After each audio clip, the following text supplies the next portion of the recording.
Assalamualaikum warahmatullahi wabarakatuh. Izin perkenalkan diri, nama saya Alvin Nurul Fahadja, NIM 22111034. Di sini saya mengerjakan tugas mengenai gap analisis dari mata kuliah rancangan penelitian. Baik, untuk judul pertama yaitu mengenai hubungan aktivitas olahraga dengan kadar kolesterol pasien penyakit jantung koroner. Penulisnya yaitu Selviana Anaconda dan kawan-kawan. Seperti dilihat dari sini ya, ini adalah jurnal mengenai hubungan aktivitas olahraga dengan kadar kolesterol pada jantung koroner.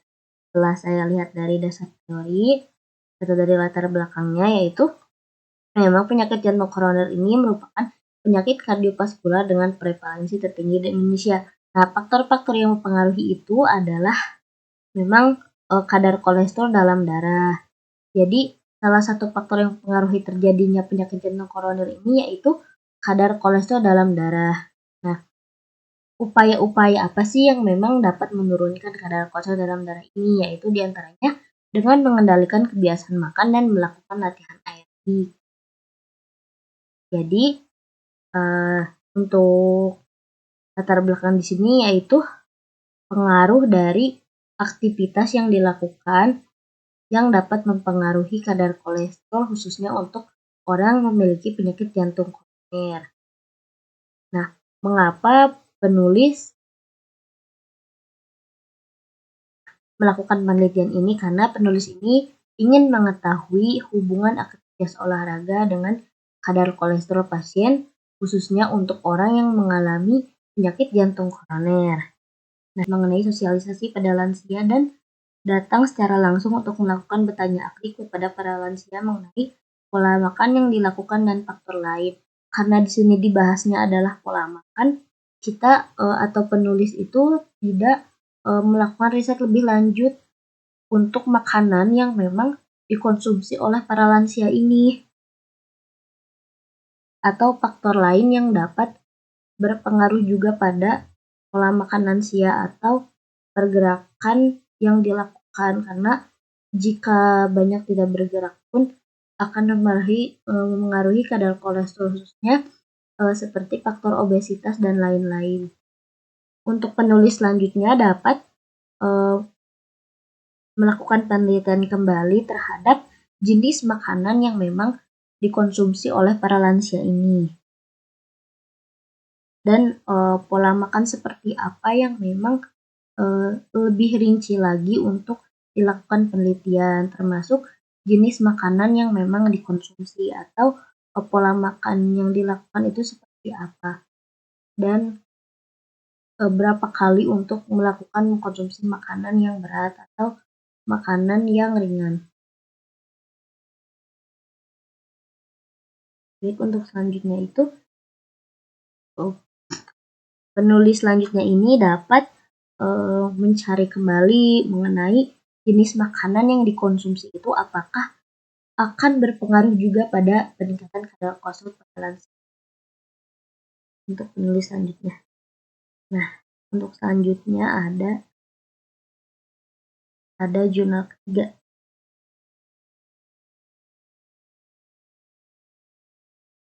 Ada jurnal ketiga itu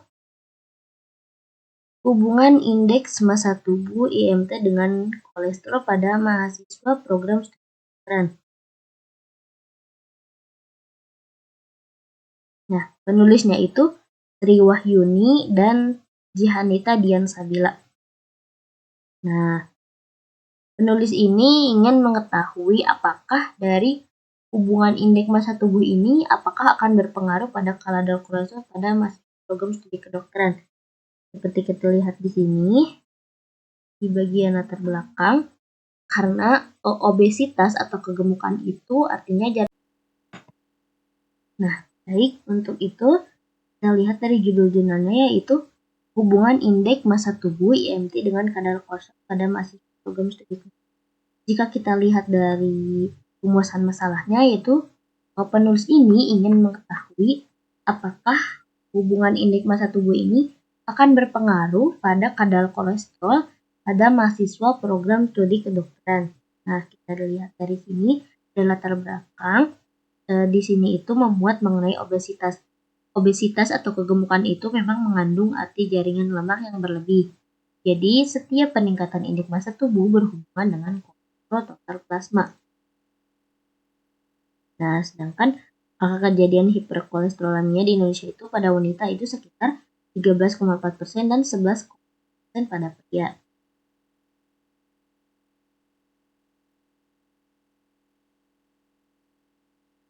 Nah, ini di pendahuluan itu menjelaskan mengenai kegemukan. Nah,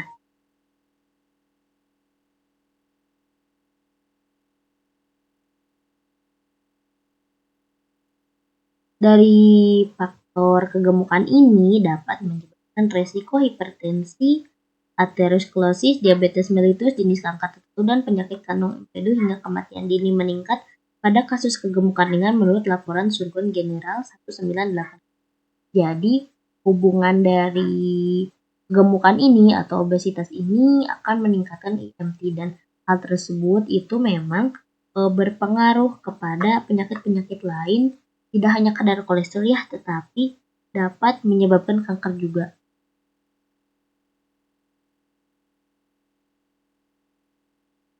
Kadar lemak dalam tubuh yang dapat meningkatkan obesitas. Untuk penulis selanjutnya dapat meneliti kembali untuk faktor-faktor lain selain faktor gaya hidup, dan dapat memperhatikan kembali bahwa pada usia lanjut atau dewasa muda atau umur sekitar 30 tahun dapat mengalami obesitas berat juga. Nah, di jurnal itu hanya dilihat pada umur 18 tahun untuk kadar kolesterol tinggi. Penulis selanjutnya mungkin dapat lebih mengelompokkan umur atau dapat mengelompokkan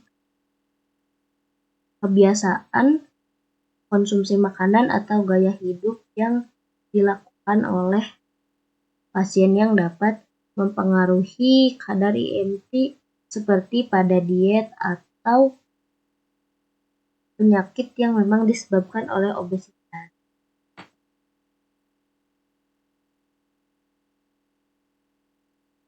Yang seperti dilanjutkan di sini ya. Nah, judul lain yang dapat dimuat yaitu adanya hubungan aktivitas dietik dengan penurunan indeks massa tubuh serta menggunakan kadar kolesterol pada pekerja kantoran. Nah, karena di jurnal sebelumnya itu dimuat mengenai mahasiswa ya, di sini itu akan dapat dimuat kembali yaitu mengenai aktivitas diet it.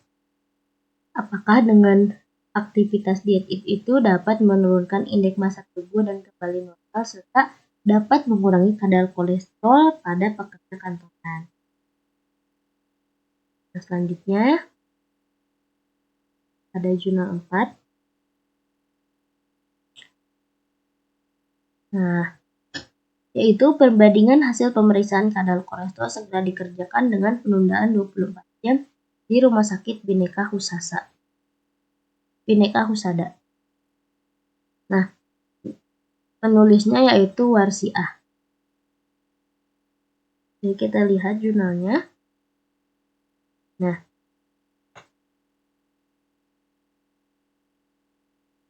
bisa dilihat di sini.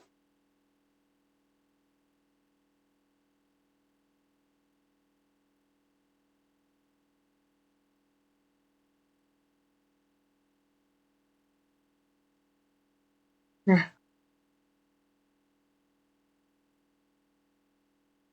seperti yang dilihat di sini, menurut WHO itu kolesterol itu merupakan bagian dari lemak yang terdapat di aliran darah atau sel tubuh yang dibutuhkan sebagai bahan baku beberapa hormon serta pembentukan dinding sel.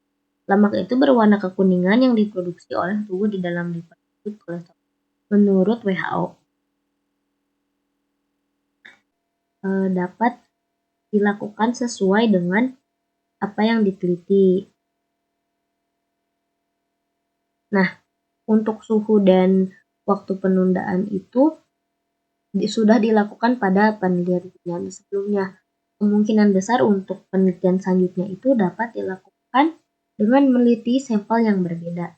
Apakah hasilnya itu akan mengalami penurunan atau memang tidak akan mengalami penurunan, khususnya sampel lain seperti sampel plasma sitrat, heparin, dan EDTA. Dipengaruhi oleh suhu penyimpanan juga. Nah, untuk selanjutnya yaitu mengenai hubungan prokopasif dengan kadar kolesterol total di Kelurahan Melajah Bangkalan. Penulisnya itu Patimatus Jahro dan kawan-kawan. Bisa dilihat di sini.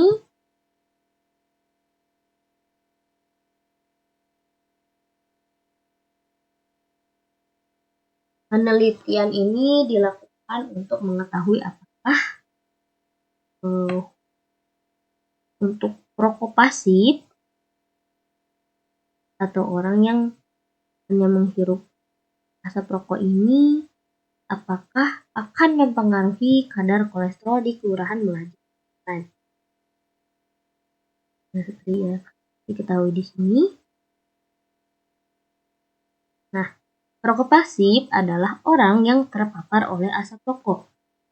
Kandungan asap rokok salah satunya adalah nikotin atau mengandung banyak 4 kali banyak nikotin asap rokok. Nah, nikotin merupakan bahan kimia yang bisa merangsang saraf simpatis dan menyebabkan kinerja jantung lebih cepat atau keras sehingga menyebabkan kadar kolesterol total meningkat. Penelitian ini dilakukan dengan tujuan untuk mengetahui hubungan perokok pasif dengan kadar kolesterol total di Kelurahan Melajah Bangkalan.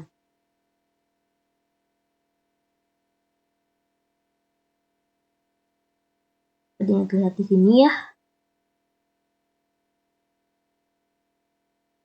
Nah, perokok itu adalah seseorang yang suka menghisap rokok dan yang melakukan aktivitas yaitu penulis sebelumnya tidak mencantumkan faktor dan resiko lain. Untuk selanjutnya, penelitian ini dapat dijadikan referensi dengan mengetahui faktor lain yang berhubungan dengan kadar kolesterol. Nah, jadi tidak hanya perilaku merokok saja yang dapat meningkatkan kadar kolesterol. Perilaku-perilaku lain seperti minum-minuman beralkohol atau pola makan yang tidak baik pun dapat mempengaruhi kadar kolesterol. Untuk penulis selanjutnya dapat lebih memperhatikan kembali atau menambahkan faktor yang dapat menyebabkan kadar kolesterol itu semakin meninggi, khususnya dari asap rokok atau kandungan bahan kimia dalam rokok yang memang dapat menyebabkan kadar kolesterol meninggi.